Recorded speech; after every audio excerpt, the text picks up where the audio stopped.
Good morning, students. Welcome to the second part of Indian Financial System. Second part में हम आज discuss करेंगे कि इंडियन फाइनेंशियल सिस्टम के कंपोनेंट्स या कॉन्स्टिट्यूएंट्स क्या क्या हैं. इंडियन फाइनेंशियल सिस्टम के कंपोनेंट्स को हम 3 पार्ट्स में डिवाइड करते हैं. फर्स्ट है फाइनेंशियल इंस्ट्रूमेंट्स, सेकंड है फाइनेंशियल मार्केट्स और तीसरा है फाइनेंशियल इंटरमीडियरीज और फाइनेंशियल इंस्टीट्यूशंस. तो आज के वीडियो लेक्चर में हम फाइनेंशियल इंस्ट्रूमेंट्स का कुछ पार्ट कवर करेंगे. फाइनेंशियल इंस्ट्रूमेंट 2 प्रकार के होते हैं. इनको हम 2 पार्ट्स में डिवाइड करते हैं ब्रॉडली. पहला है प्राइमरी और डायरेक्ट सिक्योरिटीज़ और दूसरा है सेकेंडरी और इनडायरेक्ट सिक्योरिटीज़. प्राइमरी सिक्योरिटीज़ क्या होती हैं?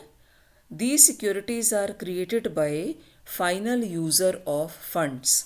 जो फंड्स का फाइनल यूज़र होता है वो इन सिक्योरिटीज़ को क्रिएट करता है.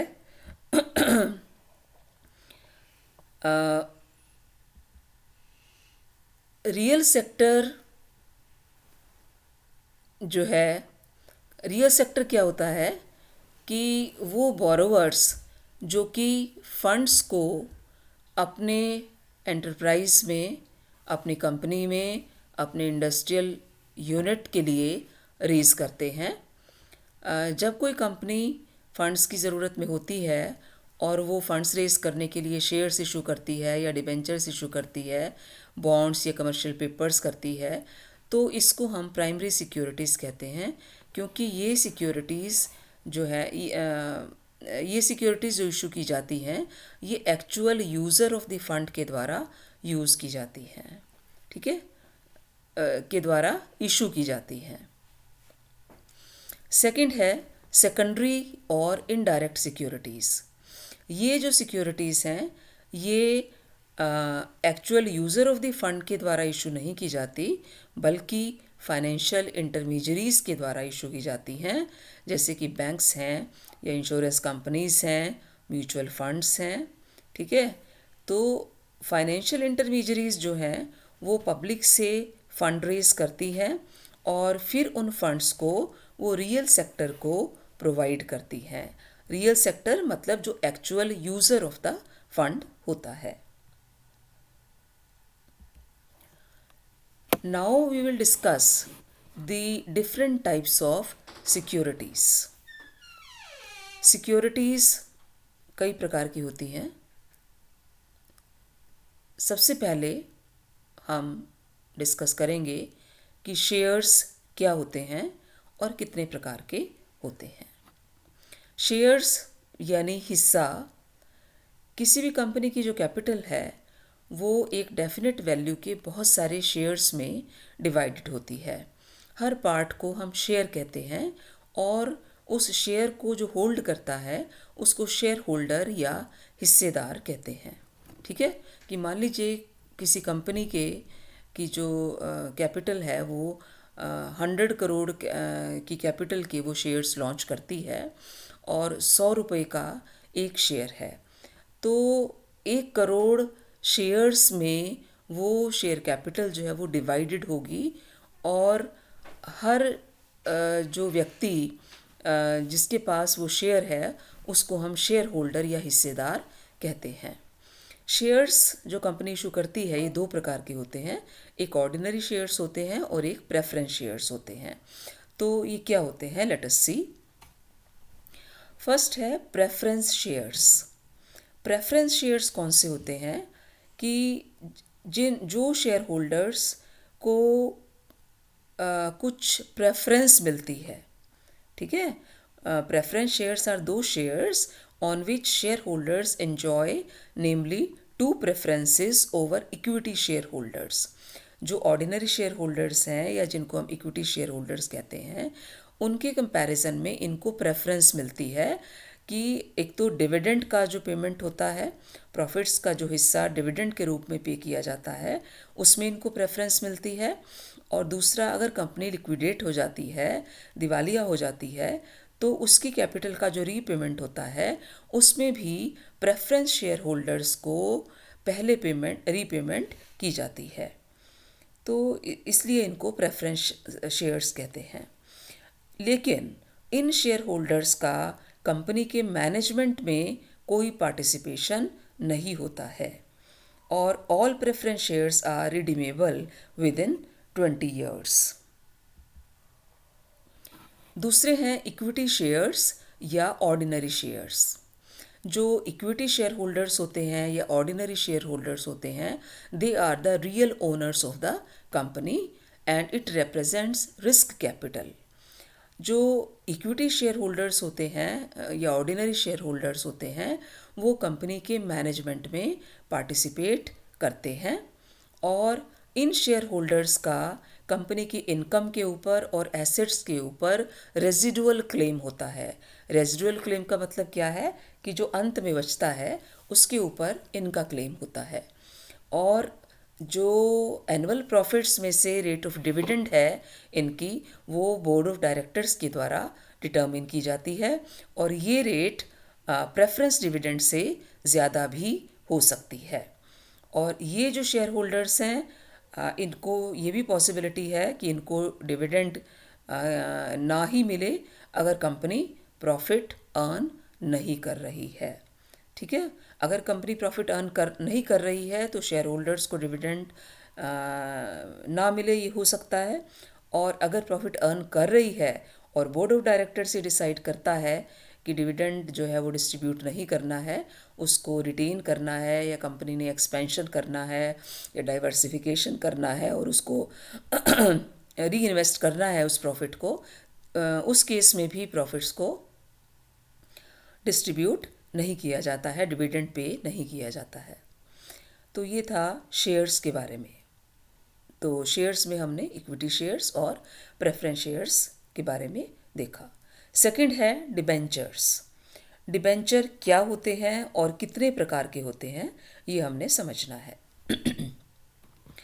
देखिए, डिबेंचर जो है वो एक तरह का लोन एक्नॉलेजमेंट है which is taken by the company from the public. ठीक है, जब कंपनी पब्लिक से जो लोन के रूप में लेती है उसको डिबेंचर कहते हैं, और डिबेंचर होल्डर को एक स्पेसिफाइड रेट ऑफ इंटरेस्ट मिलता है। ठीक है, तो जो डिबेंचर्स होते हैं वो कई प्रकार के होते हैं। किस किस प्रकार के होते हैं? पहला है सिक्योर्ड डिबेंचर्स। सिक्योर्ड डिबेंचर्स वो होते हैं जो कंपनी की एसेट्स के अगेंस्ट सिक्योर होते हैं।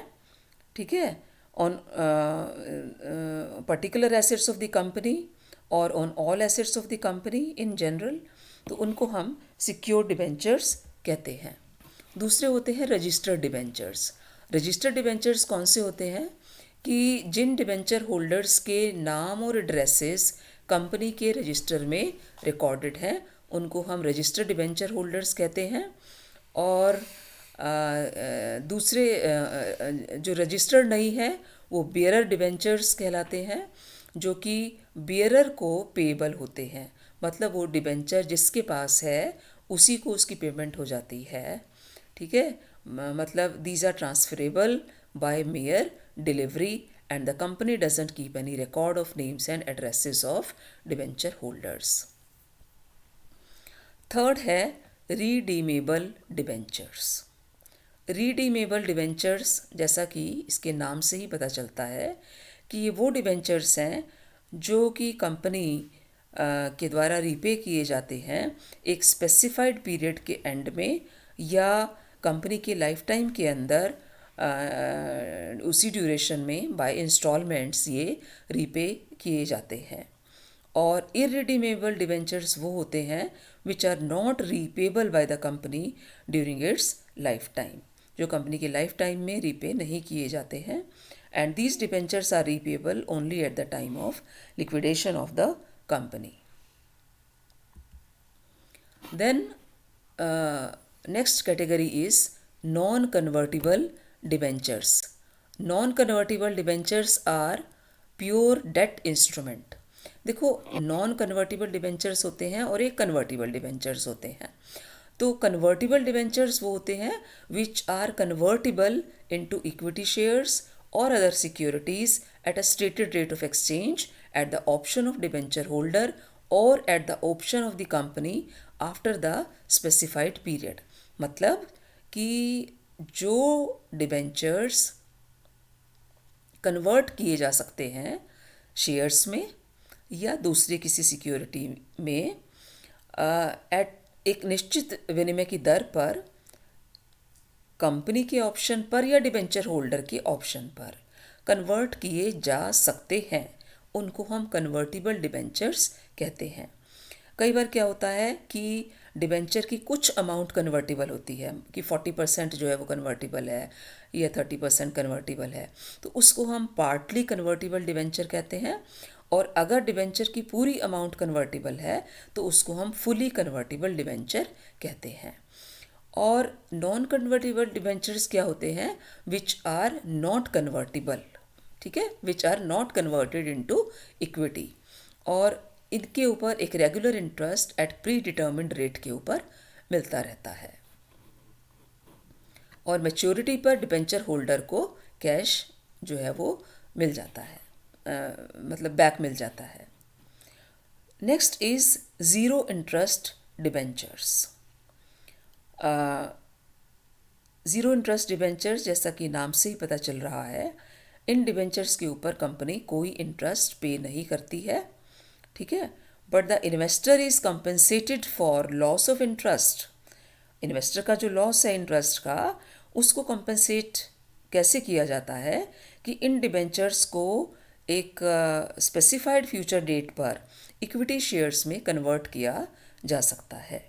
ठीक है, तो कंपनी जो है वो अपने इंटरेस्ट बर्डन को सेव करती है जो प्रोजेक्ट का जेस्टेशन पीरियड होता है. जिस समय प्रोजेक्ट लग रहा होता है, प्रोसेस में होता है, तो उस समय अदरवाइज सो डिबेंचर्स के ऊपर इंटरेस्ट पे करना पड़ता है, तो इंटरेस्ट बर्डन काफ़ी हो जाता है. तो उससे बचने के लिए ज़ीरो इंटरेस्ट डिबेंचर्स भी कंपनी लॉन्च करती है, और उसमें जो कन्वर्जन है वो उस वक्त किया जाता है जनरली जब प्रोजेक्ट जो है वो प्रॉफिट अर्न करने लगता है.